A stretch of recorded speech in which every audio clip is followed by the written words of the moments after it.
Assalamualaikum warahmatullahi taala wabarakatuh dan salam sejahtera.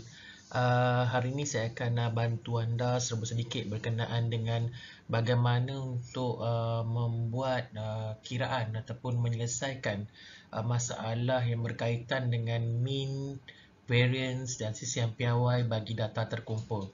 Okey. Untuk tujuan pada hari ini kita akan menggunakan contoh soalan yang akan saya berikan sebentar lagi. Jadi orang kata mari kita lihat sama-sama. Okey, contoh soalan yang akan saya berikan pada anda semua adalah hitung mean, variance dan sisihan piawai bagi data berikut. Okey, jadi apakah soalannya?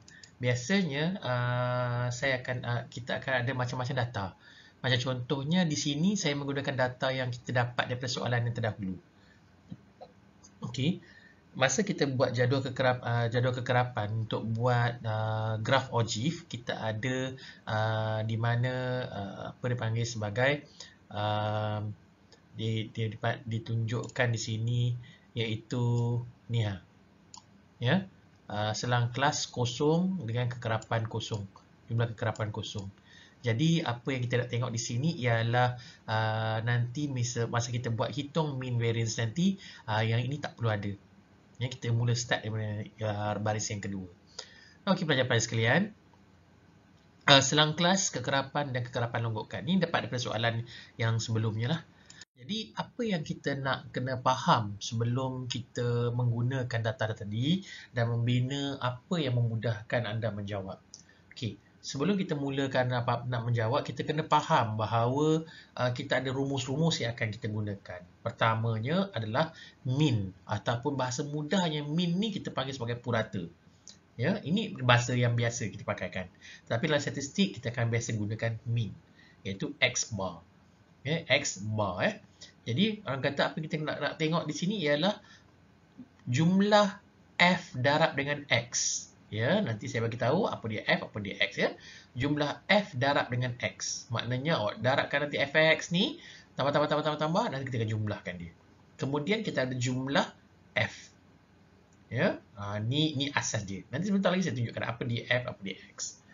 Okey, seterusnya kita akan ada variance ataupun tau kuasa 2 sama dengan jumlah fx kuasa 2 dibahagikan dengan jumlah f tolak dengan min kuasa 2. Min ni datang daripada jumlah fx bahagi dengan jumlah f yang awak perolehi pada soalan pertama. Okey, kemudiannya kita ada sisihan piawai. Sisihan piawai diperolehi daripada variance tadi. Bila dapat variance yang kuasa 2 tu, awak boleh punca kuasa 2 kan variance tu, maka awak akan dapat sisihan piawai. Itu cara mudahnya lah. Ya, itu cara mudahnya. Okey? Alright. Jadi apa yang kita perlu faham daripada jumlah fx, jumlah f, jumlah fx kuasa 2, jumlah f, x kuasa 2 dan sebagainya, apa yang kita kena faham iaitu apa itu f. F atau biasanya dipanggil sebagai frekuensi ataupun dalam bahasa yang kita biasa gunakan iaitu kekerapan. Ya, berapa kerap data tu keluar. Jadi itulah dia panggil sebagai F ataupun frekuensi. Okey. Kemudiannya adalah X yang digunakan dalam formula yang digunakan di sini, iaitu rumus yang kita gunakan ialah X adalah merupakan titik tengah. Kena ingat bahawa X untuk tengah ini adalah hanya untuk data terkumpul. Data tak terkumpul kita cerita lain. Ya. Untuk data kita dalam video ini hanya saya akan ceritakan tentang data terkumpul saja dahulu. Okey? Nah, seterusnya. Okey, mari kita tengok apa yang kita perlu buat. Langkah pertama. Setelah melihat bahawa formula-formula tadi ada, maka apa yang kita nak mudah buat ialah kita kena binalah jadual dia. Jadual yang asal yang kita ada adalah selang kelas, kita ada kekerapan ataupun frekuensi. Ya, ini kita salin balik je. Ya, kita salin balik saja. Ya, salin balik apa yang dah jumpa dekat apa nama ni daripada bahagian atas tu, kita salin balik. Maka apa yang kita nak tengok adalah titik tengah ni. Ini ni datang daripada mana? Ya, titik tengah ni. Titik tengah ni adalah merupakan 200 tambah dengan 209 ataupun 200 tu adalah dipanggil sebagai had bawah, 209 ada had atas, maka Bahagikan dengan 2, awak akan dapat jawapannya di sini nanti. Okey, apa itu fx? Fx adalah kekerapan yang awak dapat ini, awak darabkan dengan titik tengah yang awak dapat dari sini nanti. Dan fx kuasa 2 adalah merupakan kekerapan, awak darabkan dengan titik tengah, awak kuasa 2 kan. Okey, sebentar lagi saya tunjuk kepada awak contohnya. Okey, setelah bina jadual ini, mari kita lengkapkan bahagian selanjutnya. Langkah kedua ialah kita kena tengok semua titik tengah. Perhatikan bahawa sekarang ni dalam saya punya jadual baru, kita ada titik tengah. Okey, 204.5 ni datang daripada 200 tambah dengan 209 bahagikan dengan 2. Okey, kena ingat ya. Sewaktu kelas kita ada bincang benda ni. Ada yang pelajar yang buat 200 tambah 209 terus tekan bagi 2. Tak boleh. Jadi apa yang perlu anda buat ialah 200 tambah 209 tekan sama dengan kemudian baru dibahagikan dengan 2. Okey, faham ya? Kalau tidak sini confirm lintang pukang. Apa sekalipun kena ingat sewaktu melengkapkan di tengah ni, nilai ini perlu berada antara dua nilai ini. Jangan kelam kabut. Ya, dia mesti berada antara kedua-dua nilai ini. Dia tidak boleh lebih daripada tu. Kalau dia lebih daripada tu, maknanya dia bukan titik tengah. Itu dah bukan, tak tahulah titik apa saya nak cakap. Ya, alright. Seterusnya, bila dah lengkap semua titik tengah ini, maka kita akan terus ke bahagian berikutnya. Iaitu melengkapkan fx ataupun frekuensi darabkan dengan titik tengah. Kekerapan darab dengan titik tengah. Dalam langkah ketiga, maka kalau tuan-tuan pelajar-pelajar sekalian tengok, fx adalah 4 darab dengan 204.5. Maka anda akan dapat 818. Okey, sehinggalah 2 darab dengan 254.5, awak akan dapat 509. Nampak nombor atas dengan bawah ni kecil je kan? Tengok kat tengah-tengah. Dah main ribu-ribu. Jadi janganlah buatkan ni tak ada tanpa kalkulator ya. Ya.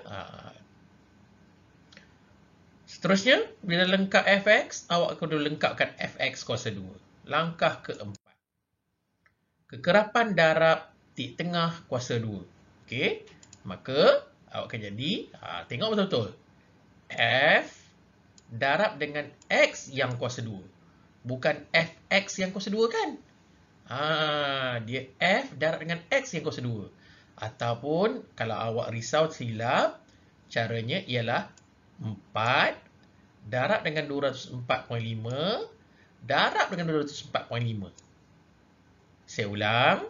4 darab dengan 204.5 darab dengan 204.5. Awak akan dapat 167,281. Okey, di sini jangan silap. Sebab ada pelajar yang tidak faham apa yang dia buat, dia pergi kiranya F darab dengan X, lepas tu dia tekan sama dengan, dia tekan kuasa 2. Habis jawapan awak. Ya, bukan begitu ya. Yang sepatutnya adalah F darab dengan X, darab dengan X sekali lagi.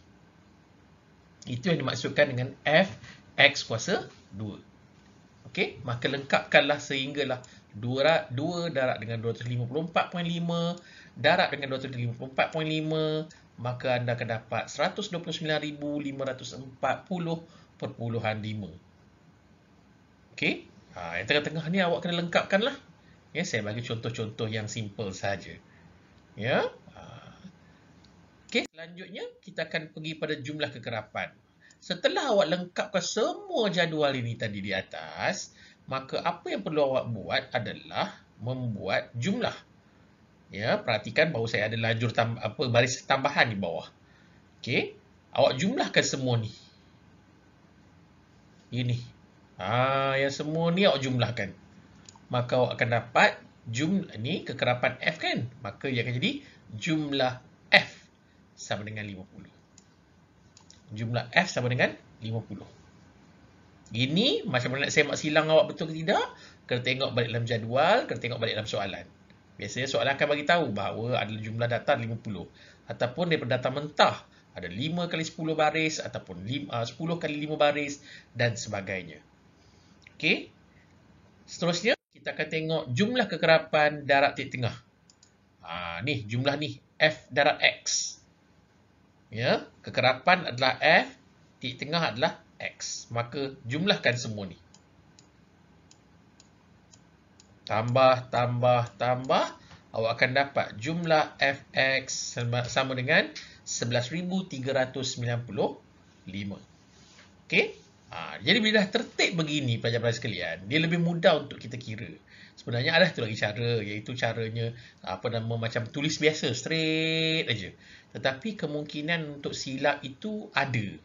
Ya, ini pun sebenarnya ada, tetapi bagi saya dia lebih mudah dan lebih simple untuk awak buat calculation satu per satu.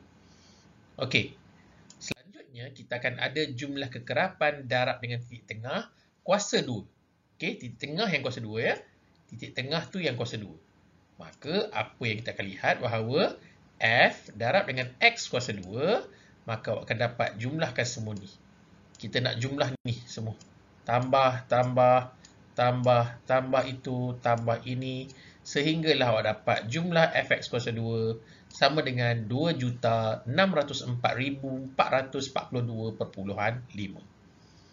Baik, maka kita dapatlah ketiga-tiga nilai daripada jadual awak tadi. Tiga-tiga nilai ini nampak macam simple sahaja, tetapi dia akan buat banyak kesilapan jika mana-mana jumlah ini awak tersilap kira.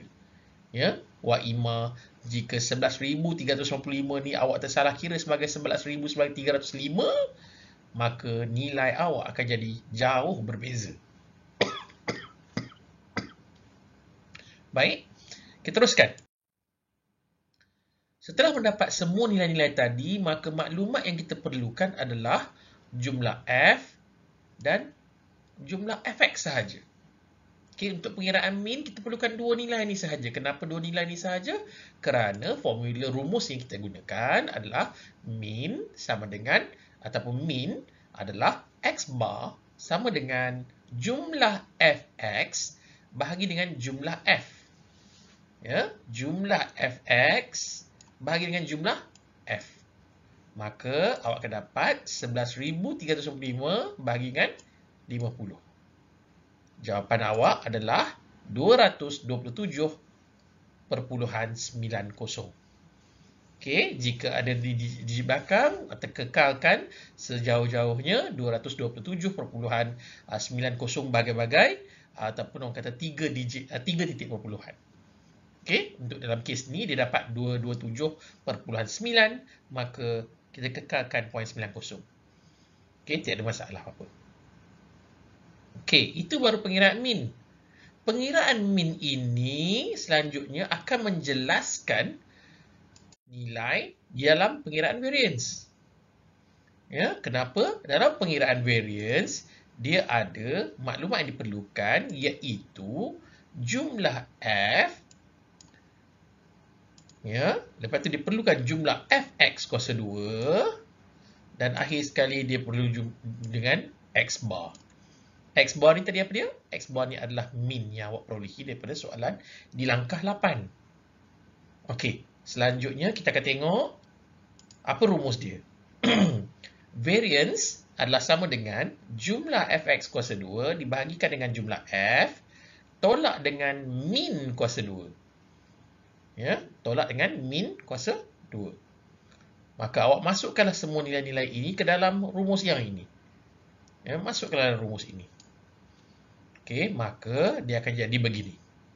202,604,442.5 bahagi dengan 50 tolak dengan, cara saya buat ialah saya kurungkan 227.9 atau 227.9 kuasa 2. Kalau anda tekan tolak terus dan kuasa 2, ada kemungkinan kalkulator lain cara jawapan dia. Jadi awak jaga-jaga. Saya lebih prefer lebih macam ni. Supaya kita maklumkan pada kalkulator bahawa kita nak 227.9 itu saja yang kita kuasa 2 kan. Okey. Dan awak akan lihat 52,088.85 tolak dengan 51,938.41. Ya, dan jawapan akhir awak akan dapat 150.44. Okey. Jawapan awak sebaik-baiknya perlulah dalam 3 digit perpuluhan. Okey, ini contoh saya saja ya. Okey. Setelah dapat variance ni, anda tinggal satu langkah saja lagi untuk dapatkan sisian piawai. Bila dapat pengiraan sisian piawai daripada variance, dah senang dah. Maklumat yang diperlukan hanya satu je. Variance sahaja. Ya, variance saja. Dapat variance tu awak akan dapat sisian piawai. Bagaimana kita buat?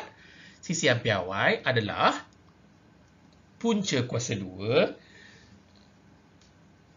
jumlah fx kuasa 2 dibahagikan dengan f tolak dengan min kuasa 2. Ini semua tadi adalah apa dia? Ini semua tadi adalah variance. Maka awak masukkan 150.44, maka dia akan jadi jawapan akhir awak 12.265. Okey pelajar-pelajar? Di situlah cara kita selesaikan dengan menggunakan kaedah jadual.